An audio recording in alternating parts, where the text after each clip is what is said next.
les amis, juste avant que la vidéo ne commence, je tiens à remercier iMixFoot, le partenaire de la chaîne YouTube et qui aussi sponsorise cette vidéo. iMixFoot, c'est tout simplement un site qui vend des maillots de foot tels que le Barça, celui du Real, celui du PSG, bref, il y a tous les maillots à bas prix. En plus, les frérots, écoutez bien, vous avez 15% de réduction avec le code BC, donc n'hésitez pas à profiter. Première ligne de description. Maintenant, on va passer à la vidéo, c'est parti. Yo, salut à tous les amis, c'est Varsity, j'espère que vous allez bien, moi c'est super, on se retrouve enfin pour une vidéo. Alors hier il n'y a pas eu de vidéo, je m'en excuse, concernant le match de Villarreal, parce que pour ceux qui sont au courant d'ailleurs, tous ceux qui ont été au courant, c'est ceux qui me suivent sur Instagram, j'étais hier au Camp Nou pour assister au match du Barça face au Villarreal. D'ailleurs vous pouvez voir des images sur votre écran actuellement, et du coup j'ai pas pu faire de vidéo actualité ou même de live ou même de débrief. Du coup aujourd'hui on reprend nos bases, on va tout simplement faire une vidéo actualité comme vous les aimez, et du coup voilà, hein, juste avant comme d'habitude n'hésitez pas à mettre le petit pouce bleu et surtout vos abonnés, ça fait vraiment plaisir. On tente les 10 000 abonnés avant 2023, donc je sais que vous êtes capable, vous avez juste à cliquer sur le bouton s'abonner, ça prend 2 secondes et c'est gratuit. Donc du coup voilà, maintenant ce que je vais faire c'est que je vais arrêter de parler, on passe l'intro et tout simplement les informations. Allez, c'est parti.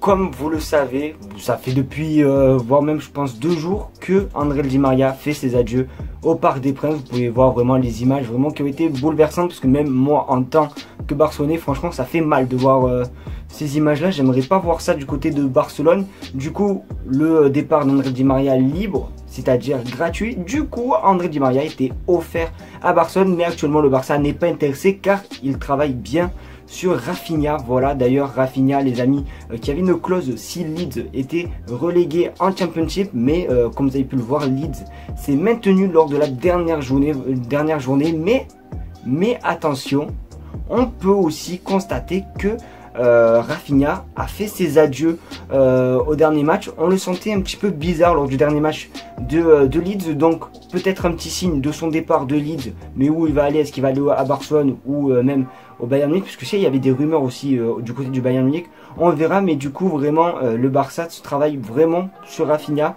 Et si Rafinha ça marche pas, pourquoi pas peut-être André Di Maria, mais André Di Maria n'est pas la priorité du club actuellement.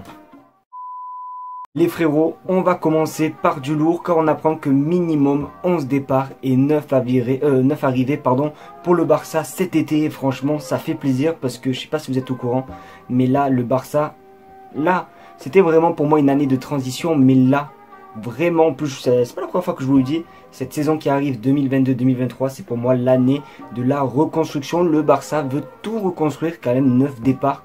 Du moins non, 11 départs pardon, donc ça fait beaucoup. J'imagine Riqui Puig, peut-être Migueza, l'anglais, ou Mtiti. Voilà, je pense que ces joueurs qui devraient partir.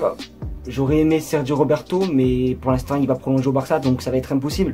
Mais voilà, en tout cas il va y avoir beaucoup de départs. D'ailleurs j'ai pas dit tous les départs parce que je sais pas qui c'est qui va partir. Il y a Luc de Jong déjà qui part et tout, il y a Adama Traoré. Mais n'hésitez pas à me dire vous dans les commentaires quel joueur vous aimeriez voir partir, et aussi quel est le joueur que vous aimeriez voir arriver. Dites-moi tout, je lirai bien sûr tous vos commentaires et je vous répondrai comme d'habitude.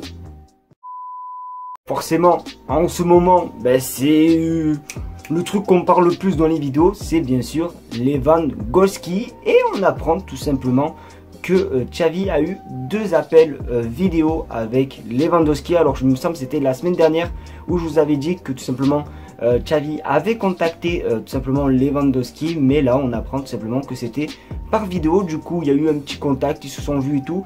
Et aussi pour ceux qui sont pas au courant, Lewandowski veut que le Barça, même si le Real, puisque ça a été même annoncé aujourd'hui, le Real Madrid se met sur la piste pour Lewandowski suite, comme vous le savez, à la...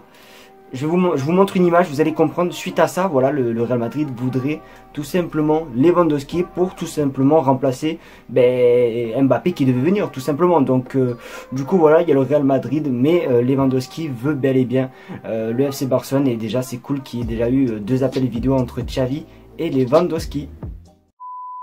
Ça faisait super longtemps qu'on en avait plus entendu parler de tout simplement Christensen et Kessié. Du coup enfin l'officialisation devrait se faire dans les prochains jours pour le joueur de Chelsea et l'AC Milan. Du coup voilà, c'est une bonne petite nouvelle. Déjà tout à l'heure je vous avais dit comme quoi il devait avoir 9 arrivées, donc du coup on peut en enlever 2, donc maintenant ça fait 7. Voilà, oui je sais que je suis bon en maths, ne le dites pas dans les commentaires.